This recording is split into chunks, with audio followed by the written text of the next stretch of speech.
धर्म की जीत। यह एक पौराणिक कथा है। दो मित्र थे, एक मित्र ब्राह्मण था और दूसरा मित्र वैश्य था। दोनों बचपन के घनिष्ठ मित्र थे, परंतु दोनों का स्वभाव एक दूसरे से भिन्न ही था। ब्राह्मण को हमेशा अपने वैश्य मित्र का धन, वैभव, वेशभूषा ही भाते थे और वैश्य को अपने ब्राह्मण सखा का सादा सरल ज्ञान पूर्वक जीवन ही लुभाता था। एक दिन ब्राह्मण लोभवश अपने मित्र से बोला, ब्राह्मण सखा, क्यों ना हम देश भ्रमण करने चले। ये सुन वैश्य ने भी सखा का समर्थन किया और धन धान्य लेकर दोनों अपने परिवार से आज्ञा लेकर चल पड़े। पर ब्राह्मण तो लोभवश कुछ और ही सोच में था कि वैश्य का धन लूटकर उन पैसों को लेकर कहीं दूर चला जाऊंगा। तभी रास्ते में ब्राह्मण बोला, मित्र, इस युग में जो पापी अधर्मी है उसका ही सम्मान है, बाकी धर्म से तो कष्ट ही मिलता है। वैश्य, नहीं सखा, धर्म ही सबसे सर्वोपरि है। ब्राह्मण क्रोधित होकर बोला, ऐसा है तो चल हम शर्त लगाते हैं और किसी तीसरे व्यक्ति से पूछते हैं कि धर्म अच्छा या अधर्म। तीसरा व्यक्ति, आजकल तो विधाता भी नहीं सुनता, तो अधर्म ही अच्छा है।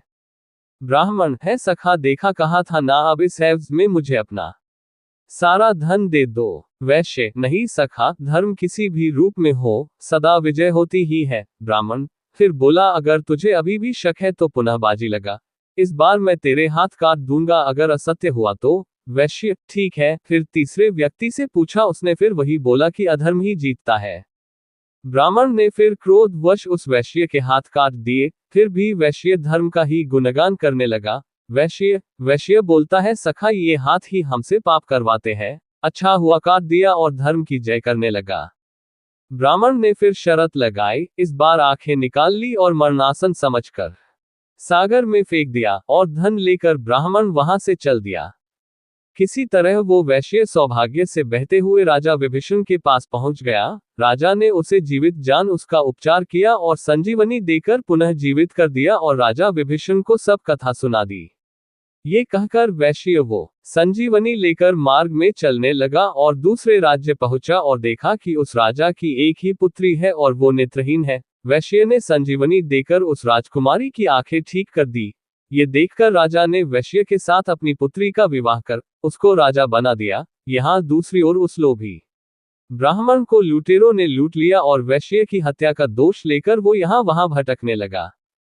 वैश्य जो अब राजा था उसको अपने मित्र की याद आने लगी और उसको खोजने निकल पड़ा और उसको खोजकर गले लगा लिया।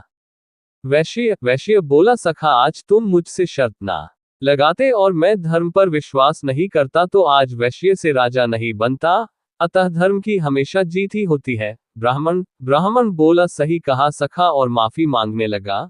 दोनों ने एक दूसरे को गले लगाया और अपने परिजनों के साथ महल में रहने लगे। वैश्य राजा बना और ब्राह्मण ने राज्य के कुल पुरोहित की पदवी संभाली।